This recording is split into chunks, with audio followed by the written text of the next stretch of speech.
We gotta take a night train to the underground city to rock out the fucking ancient walls. We gotta take a night train to the underground city. Bonjour, aujourd'hui une vidéo pour pour refaire les sièges en cuir. J'ai commencé, donc simplement j'ai pris du grain 320 pour la carrosserie, vous savez, pour refaire la carrosserie. Grain 320, hop. Et dans un premier temps, je ponce entièrement mon siège. Donc là, en plus, j'ai deux couleurs. Donc, je passe un coup de papier de verre. Je vous montre, hein. Vous savez faire, mais je vous montre quand même. Donc là, j'ai fait le rouge. Donc voilà, vous passez un coup dessus pour enlever la première petite pellicule, vous voyez. Donc, vous faites ça sur tout votre véhicule. Auparavant, je n'ai rien fait, hein. J'ai pas nettoyé avec du savon de Marseille, avec de l'acétone, rien. Pour l'instant, je passe juste un coup de papier de verre partout. Juste avant, j'ai passé un coup de soufflette dessus. Si vous n'avez pas de soufflette, vous mettez un bon coup de chiffon. Et là, j'ai fait ma partie rouge. C'est parce que j'ai remis un peu dessus de la partie noire. Là, j'ai fait toute la partie rouge et maintenant, je vais faire toute la partie noire. Voilà. Et après, je pense que je vais faire aussi le simili, aussi ici, parce qu'il est vraiment trop proche. Donc voilà, je fais ça, je continue à poncer. Donc après, j'ai passé un coup de soufflette, un coup de chiffon, un coup de soufflette. Et après, j'ai mis hop, de l'acétone. Vous en passez bien avec le chiffon, vous allez voir, hein, ça va faire du dépôt noir quand noir, et au rouge quand c'est rouge, ou les deux comme moi. Vous voyez, déjà, ça l'a bien lissé, ça l'a tout dégraissé. Il est plus du tout gras, il est plus du tout brillant, il a repris son aspect mat. Et maintenant, ce que j'ai fait, regardez, moi je l'ai pris chez Sofolk, mais c'est de la pâte pour cuir abîmé. Donc, vous faites, et ça va aussi sur le simili cuir, hein, vous voyez, sur tout ce qui est sky et tout ça. Donc, là, je passe déjà une première couche partout où je vois des fissures. Vous voyez, les plus grosses fissures. Là, sur la 6 surtout. Vous voyez, là, il est coupé. Là aussi. Là aussi. Là, il commence aussi à se fissurer. Par contre, ici, je pense que je vais le laisser. C'est les nervures naturelles du cuir qui se plissent à force du temps. Voilà, parce que je refais l'intérieur, ce sont des sièges qui ont 21 ans. C'est sur une 206 cc, il y en a qui auront reconnu, la noire et rouge. Voilà. Donc, ce que je vais faire là déjà, c'est que je passe déjà une première couche. Partout où j'estime qu'il faut en mettre. Alors, vous voyez, c'est un peu noir, mais c'est rien, c'est la couleur qui est partie là. Après, je vais le reteinter. Donc voilà, là je vais en mettre un petit peu. Donc je passe la première couche partout et je vous montre ce que ça donne. Et normalement je crois, là nous sommes au mois de septembre, il fait lourd et chaud. Normalement au bout d'un quart d'heure, 20 minutes maximum, c'est sec. Mais normalement je pense que je vais en passer plusieurs couches, plusieurs fines couches. Je passe une couche, je ponce, je repasse une couche, je reponce jusqu'à temps d'arriver à ce que je veux, hein. Mais surtout, il faut que votre support soit bien dégraissé, hein. D'où l'importance de l'acétone. J'ai fait juste ici, j'ai poncé juste ici pour vous faire voir. Vous voyez, ça apparaît toujours, ça apparaîtra toujours, mais après, il faut toucher. Je sens encore qu'il y a un léger vallon. Je vous montre quand même comme je ponce. Tout simplement, je le prends à plat et je force pas. Comme quand vous passez l'huile sur le cuir pour le masser. Je vous montrerai l'huile que j'ai mis dessus sur ceux qui ne sont pas abîmés. Voilà, vous faites ça et après, vous touchez. Quand c'est bien lisse, c'est bon. Mais là, je vais en remettre. Je vais bientôt arrêter pour aujourd'hui. Vous voyez, là, là, je vais en remettre. Là, on le voit bien. De toute façon, il faut en mettre plusieurs couches. Là, j'ai pas assez poncé. Parce que ce qu'il faut savoir, c'est qu'il faut vraiment que ça soit le plus lisse possible. Parce qu'après, quand vous allez repigmenter votre siège, ça se verra. Ça fera des surépaisseurs. Et ça sera pas joli du tout. Ça sera pas moche, mais ça se verra beaucoup. Ça fera un peu moins naturel. Vous voyez, hop, là je suis bien. Mais je sens encore un petit trou. Donc, je vais en passer un peu partout là. Voilà, je vous montre, je viens de passer la deuxième couche. Donc là, je vais repasser un coup de papier. Voilà ce que ça donne avec la deuxième couche qui a été poncée. Donc, le but, c'est de ne pas sentir de petits rebords.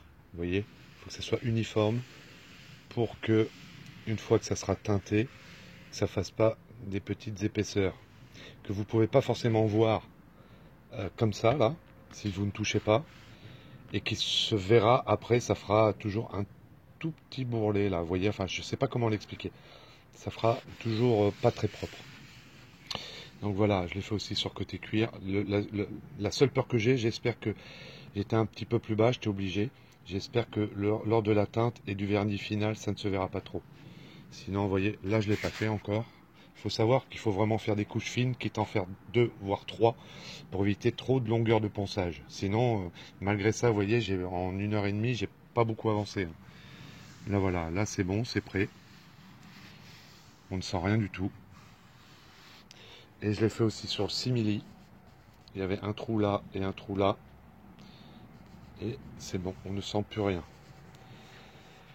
Donc après, il faut que je fasse ça. Donc cette partie-là, et je finirai par celle-ci. Voilà. Ce que je vais faire, je vais tout finir et je vous montrerai fini. Pour le ponçage. Après, l'étape d'après, ça sera, il va falloir que je le nourrisse un maximum avant de le teinter. Donc avec l'huile que je vous montrerai après. J'avais un petit trou là. Donc j'ai fini de poncer, mais je repasse un tout petit peu de pâte. Là, je vous montre, je suis en train de poncer, vous voyez, il y a un défaut. Donc je vais continuer à finir de le poncer. Et ensuite, je vais remettre des micro bouts de pâte pour le combler. Et ensuite, je reponcerai. Là, j'ai fini pour ce soir. Donc j'en ai rajouté un petit peu là. Et j'en ai remis encore un petit peu là, ça faisait encore un trou. Ça fait assez impressionnant. Hein. Donc là, vous voyez, je vais voir, mais normalement, j'aurais déjà fait sur, je vous dis, une Golf 4 cab. C'était l'intérieur tout beige, cuir. Mais j'espère que ça ira, que ça fera pas trop de différence. Mais vous voyez, quand vous appuyez, je sais pas, on se rend pas compte. Quand on appuie, ça refait les plis du cuir, vous voyez. Donc, une fois que ça sera reteinté, reverni, au bout d'un moment, à force de s'asseoir, ça va reprendre les plis d'origine. En tout cas, j'ai aucune démarcation. Là non plus, tout se suit bien. Là aussi, ça paraît bizarre, mais tout se suit bien. Juste là, je vais reprendre ici et un petit peu là. Mais sinon, tout le reste est bon. Donc voilà, c'est bon pour moi pour ce soir. Là, voilà, j'ai fini de poncer.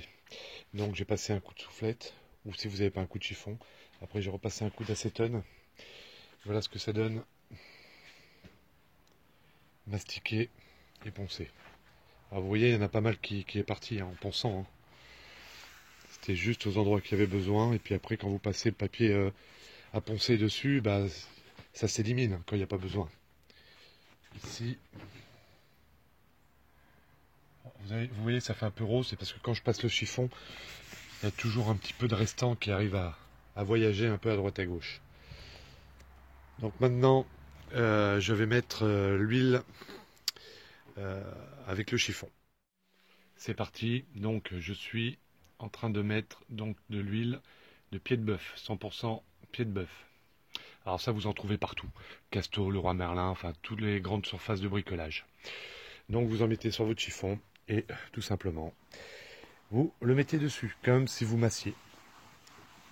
Donc là, autant vous dire que il va falloir beaucoup, parce que ça s'entend de toute façon. Fait comme du carton. À mon avis, il n'a jamais été traité.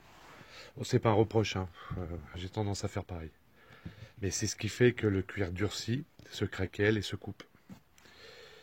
Hop, je vous garde avec moi encore une trentaine de secondes. Je repasse un coup. Hop. Donc, vous le passez comme ça, comme si vous massiez. Voilà, vous faites partout comme ça. Partout, partout. Sauf sur le simili-cuir, hein. Tout ce qui n'est pas... Tout ce qui est à base plastique, chimique, pétrole, vous n'en passez pas dessus, ça sert strictement à rien. C'est juste pour le cuir. Donc, pour ces sièges-là de 206, vous avez donc l'assise, le dossier et les renforts de chaque côté. Voilà. Et puis, bien sûr, les appuis-têtes. Je viens d'en mettre 3, 4 couches d'affilée. Dès que j'avais fini d'un côté, je recommence. Ça buvait partout. Ça boit encore d'ailleurs, je vois là. C'est revenu mat, donc ça l'a bu par rapport à là. Et aussi peut-être une couche de vernis un petit peu plus enlevée là, mais quand même, hein, ça boit beaucoup. Là j'en ai mis carrément, vous voyez, comme de la pommade. Mais là devant, j'en ai mis un peu moins. On se rend vraiment, pas vraiment compte à la caméra, mais ça devient tout sec. Le cuir boit complètement. Donc là, ça fait déjà un quart d'heure, 20 minutes que j'arrête pas d'en badigeonner tout le temps. Là, ça sert à rien, c'est du simili. Là aussi, c'est pas du cuir. Donc là, j'attends un peu, un quart d'heure, 20 minutes, une demi-heure, pour bien que ça boit. Et j'en repasserai une couche pour ce soir. Et après, les jours à venir, je le ferai régulièrement. De toute façon, j'ai toujours pas acheté la pigmentation et le vernis, parce que ça vaut quand même assez cher. Étant donné que c'est pour tout l'intérieur, les panneaux de porte devant, derrière, la boîte à gants. Et donc, moi j'ai deux couleurs achetées. Par contre, ce qui est bien, c'est qu'ils font les couleurs d'origine. Ça, c'est super. Donc voilà. Donc pour vous, bah, tout de suite, comme d'hab. Et puis bah, pour moi, dans quelques semaines. We gotta take a night train to